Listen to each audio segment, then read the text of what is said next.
Welcome back to another episode of the One Tree Hill Rewatch here on the Filmaholic channel. And today we're going to be talking about a few episodes in Season 5 of One Tree Hill, starting with 507 in the Club. And this episode originally aired February 12th, 2008, was directed by Greg Prange and written by Mike Hero and David Strauss, who are two of my favorite writers on the show. Greg Prange, obviously, he usually does the big episodes. I was a little surprised that he directed this one. Not that this isn't a good episode, it is a good episode, but pretty much everything except one scene at the end is filmed at one location at Trick. Not a very complex filmed episode, so I was a little bit surprised over all of that, but he did a good job with it. Like I said, all filmed at one location, all filmed at Trick.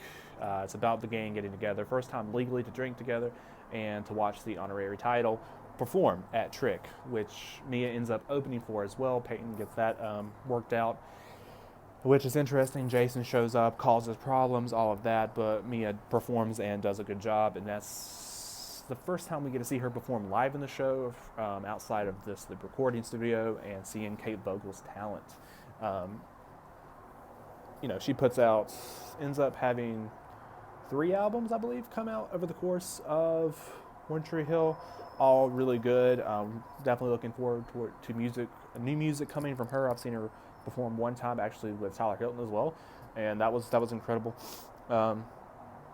But yeah, we focus on a lot of different things in this episode. It was nice seeing all the characters in one location. I thought that was a good idea, and I think Mike Hero and David Strauss did a good job writing this episode as well. First character I'm going to go ahead and cover is Brooke.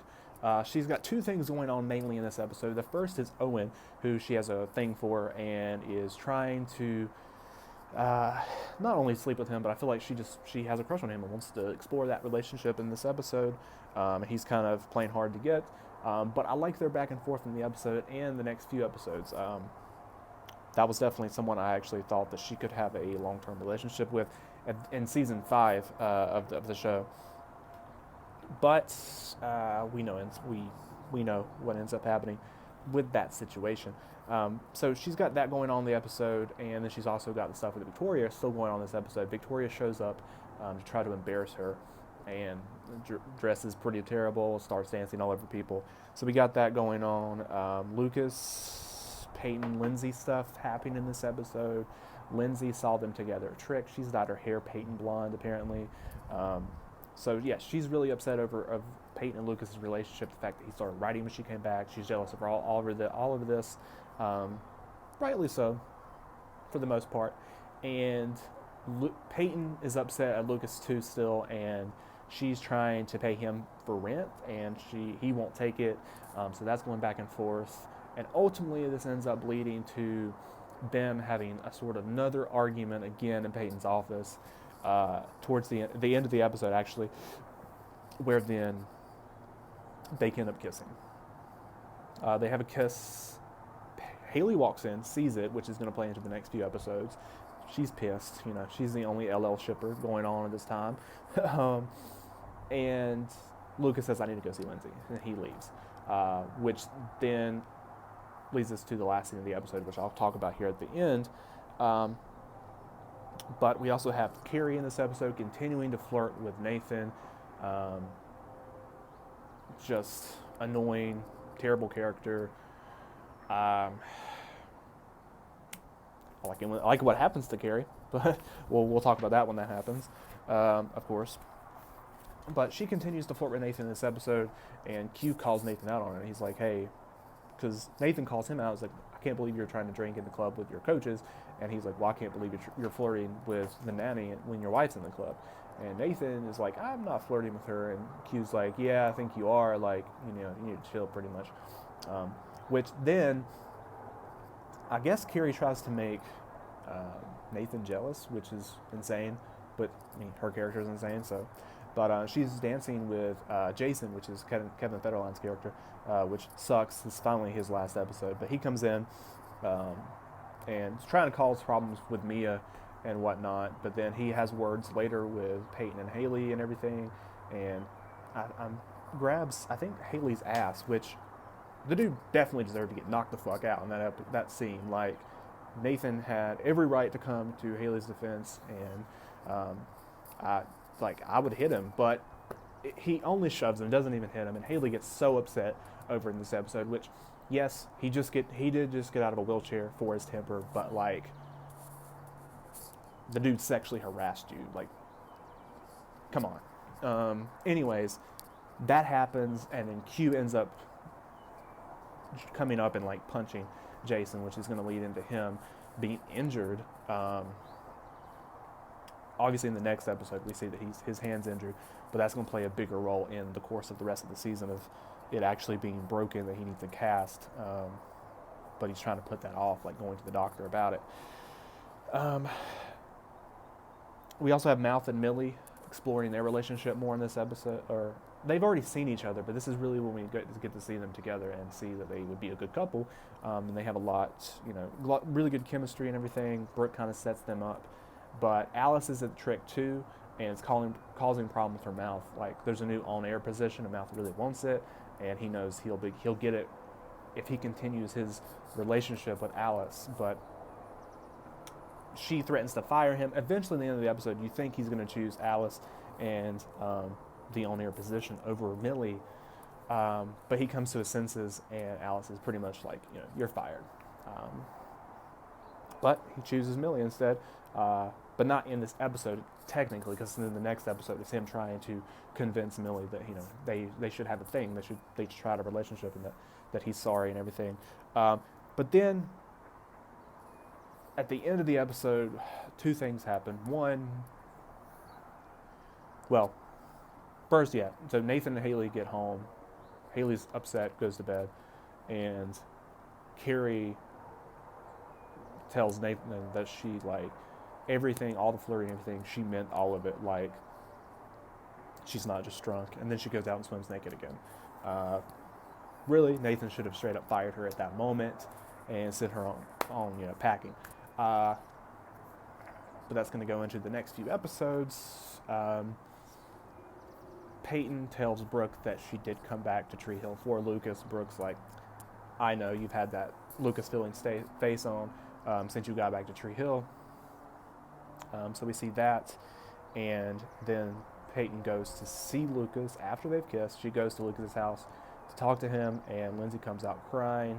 Peyton thinks they broke up at first, I think, but then Lindsay's like, Lucas asked me to marry him, and that's the end of the episode. For that scene alone, I guess I would see why Greg Prange would direct it.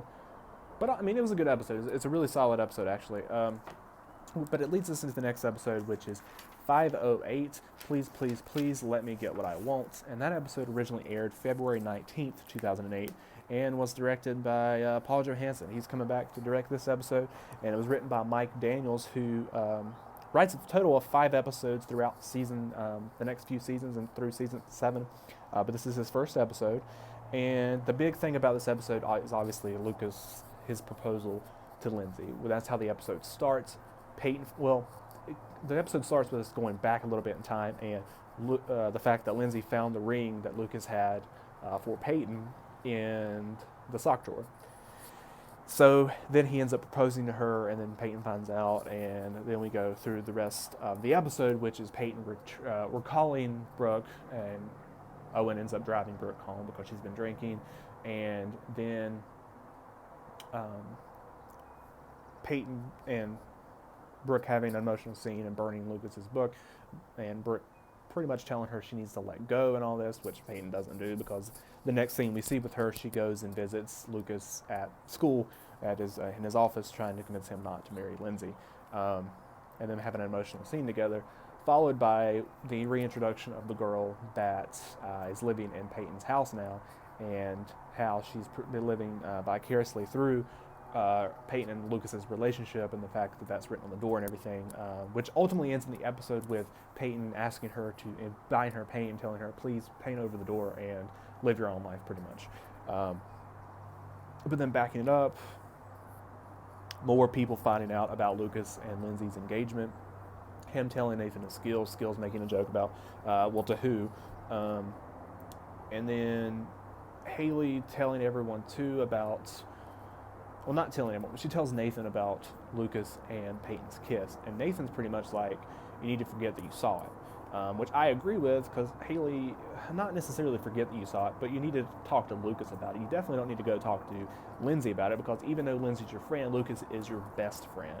And you can be mad about it, because I would be mad about it too if I was in Haley's position, but Lucas is your best friend, and you need to confront him about it before you go and spill the beans to Lindsay. Which I can't remember. I don't think Lindsay ever finds out about that kiss. Pretty sure she doesn't. Anyways, so Haley's mad in the episode. She confronts Peyton about it too, and they have an argument. Alice is fired, Mouth's boss in this episode. Turns out she was sleeping with pretty much everyone at the news studio. I'm a little bit surprised they didn't ever bring her back after episode 7, even if it wasn't this episode, but like Snow final scene. They really did like to do final scenes with a lot of characters. Well, there's another big character we don't really get a final scene with later in season 7, which I'll talk about when we get to that episode. We also focus more on Brooke and Owen in this episode. Obviously, the episode starts with her getting taken home by Owen because she'd been drinking a lot. Owen shows up at Close Over Bros. Obviously, he says he's buying a dress for somebody else. I feel like he just came to flirt with Brooke, because he does seem to like Brooke in this season and everything. And he says, "What's underneath all the clothes, Brooke Davis?"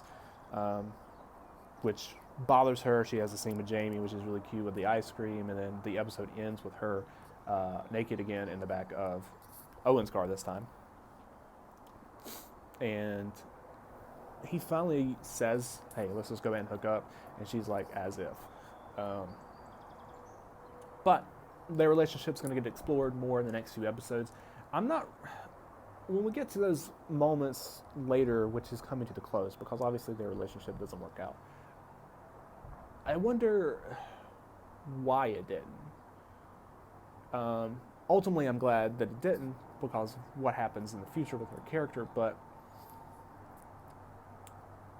I wonder if audience reaction wasn't well received for them two at the time, or just like creatively what the deal was. If it was something with Joe in real life, like if it was I'm not sure what was going on with True Blood, if he was already committed to that.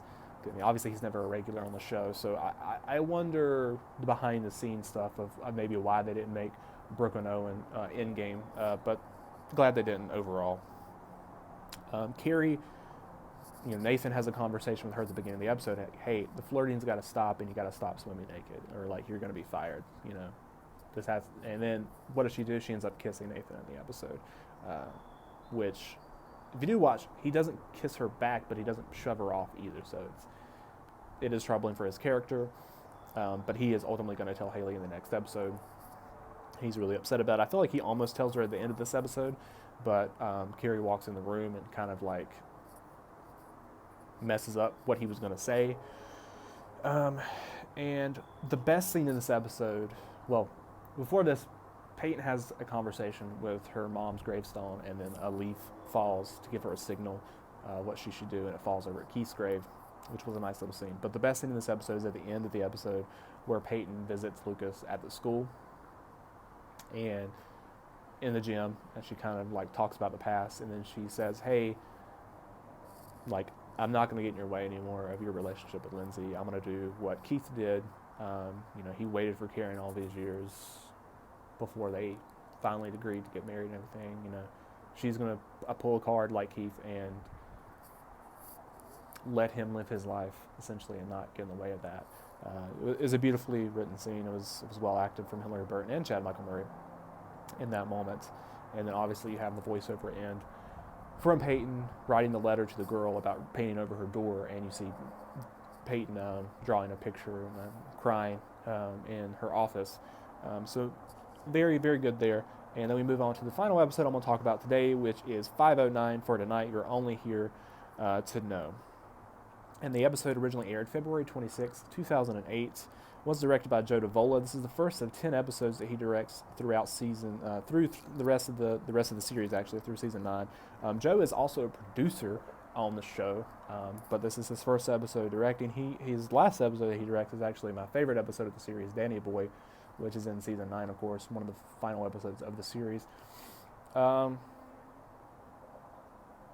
Yeah, I don't really know much of Joe's backstory. He is a producer on a lot of things, including Smallville, but he hasn't really done anything since 2008, which is interesting because that's when the stuff came out about Mark Schwann.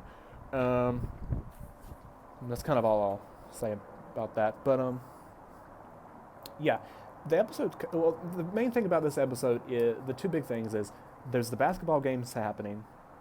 It's the first basketball game of the season, and it's not only the first basketball game, but it's the first high school basketball game that Lucas is coaching. But it's also the episode where the female characters get locked in the school library. So we have that happen. And another thing I remember from like commentaries and stuff was that Mark was actually writing the 100th episode while they were filming this episode. So he was actually in the library while they were filming this episode, writing the 100th episode. But the episode starts with Nathan actually going to tell Haley the truth about Carrie, about the kiss, and Carrie walks in and gives her notice. So kind of halts that conversation, but as we get to the end of the episode, we know Nathan is still going to tell Haley because it's the right thing to do as his wife. We also tease at the beginning the friendship between Quentin and Jamie, which will continue through Quentin's the rest of the time he's on the series. But this is the first kind of little glimpse that we see of their friendship, of Jamie looking up to him as an idol and, you know, mimicking him and putting the wrap on his hand and everything, which I really like. Pretty much Jamie's friendship with all of the adult characters is really nice, other than, you know, his friendship with everyone except for Chuck, who, God, one of the worst characters on the series, which we don't have to worry about Chuck really, I don't think, until the Cape episode in season 6, but which is obviously when some of the weaker writing comes into the show. We'll talk about that when we get there. Mouth, over the course of this episode, is trying to develop a story. He has been assigned to cover the basketball game for the news channel. He's obviously competing for that on-air position, and he had a talk in the last episode with one of the high-ups at the company and how they liked his demo reel, and that he should, you know, try. He has opportunity to really succeed there at the station. So he's trying to come up with something special to cover this game other than just the score and everything. And he ends up doing it by the end of the episode. He's really also thinking about Jimmy and throughout this episode and how much he misses Jimmy and Jimmy should be there with him. The episode starts with him looking at the wall and seeing that they took Dan's jersey down, which ties into the story. They kind of he covers at the end of the episode when he shows the spot where Dan's jersey used to be on the wall, and then pans down to Nathan and Jamie and talk, and, you know, about father and sons and teammates and all of this. And really good job I think he does in that episode. And then we obviously go to the library where Mia and Peyton have first well, let's go back to the beginning real quick. The episode actually starts with them recording a music video on set for Mia, which actually is Haley's classroom. Peyton makes a joke, looks just like your classroom, and actually is her classroom. You can tell that's on the soundstage there at Screen Gems, and they've just taken out the wall and made it look like a set, with it being a set, which is really funny, I think. But then we go back. Mia and Peyton are the first ones in the library because Peyton is showing her where she hid out during the school shooting. She's doing a tour of the high school to Mia. And Lindsay, Brooke, and Haley walk in. They had planned this girls' night kind of together without Peyton. And they walk in. And from that moment, the fight pretty much starts with Peyton and Lindsay, which happens throughout the episode with them arguing back and forth, which mostly I like all the interaction going on in the library. What I don't like, well, let me first talk about this. Tim comes back, which is great. I'm really glad they brought Tim back in this episode, not only just for the comedic purpose, if it was funny seeing him walk down the hall of like who's the idiot delivery driver they ended up bringing in, and it's Tim. You also find out that Tim is the father. He has a baby now, and the baby's name is Nathan, which is hilarious. Another little funny thing is that you find out who the mother is in the 11th episode of season 5, which I'm not going to talk about yet, but I like it and I don't like it. but we'll talk about that when we get there. But overall, the episode ends with Tim knowing how to get out of the library. He's not that stupid. He knows how to get out of the library, something they didn't know. But he's just been staying in there because he misses everyone. No one stays in touch. And it was a really sad scene, but really good scene. And then you see him, during the voiceover in the episode, walk down the hall and then sort of fade away. This is Tim's last episode. We don't see him again. But I'm really glad they did bring him back in this episode and just revisit him and give a little substance with his final line to his character. But yeah, Lindsay, we get past their arguing, like that ends at the end of this episode with Lindsay and Peyton, because obviously they didn't want to continue that. It ends in the episode with them kind of making amends, I guess. I don't know, but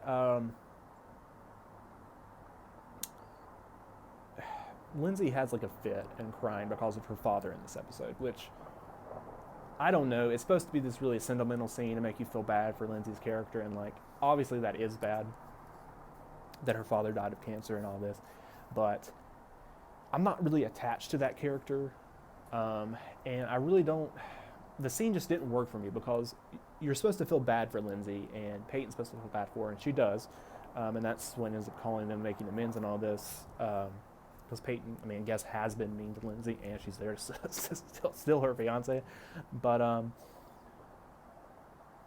the reason that this scene doesn't work for me is a little bit before this, Lindsay makes fun of the fact that Peyton was shot and almost bled out in the library. She was like, you're about to bleed again in this library, whatever the line was, where she's trying to fight her.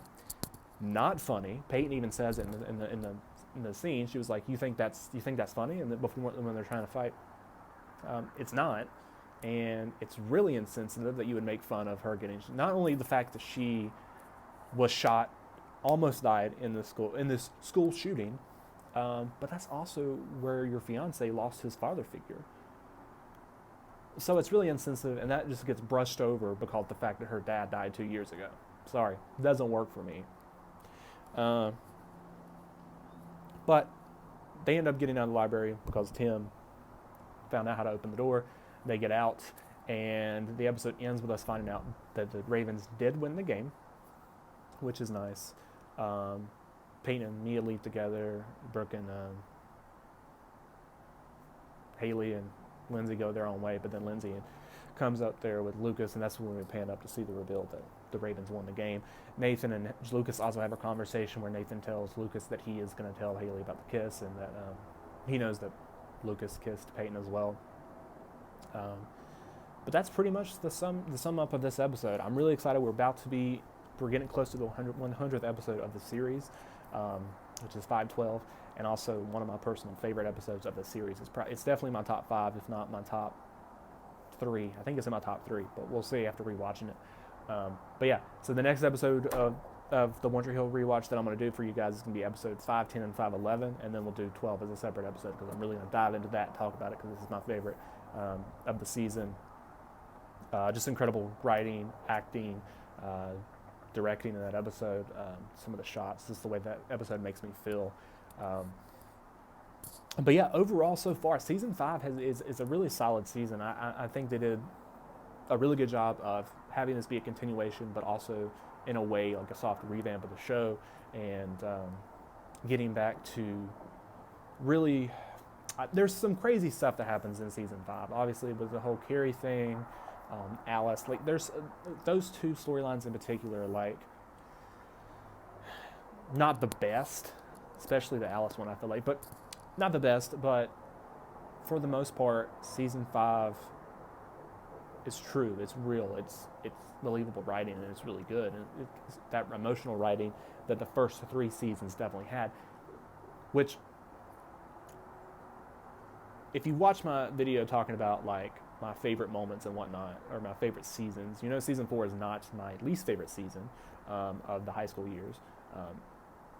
That's actually season 2, but season 4, I love some of the stuff that happens, and that's why it ended up becoming higher on my list, because of the storylines and character moments that happened with some of my favorite characters in that season. but they do have some more outrageous storylines that they kind of get rid of in this season. But they do come back to as the series goes on, and that was one of the weaker spots of the later seasons in the show. And we'll talk about that when we get there.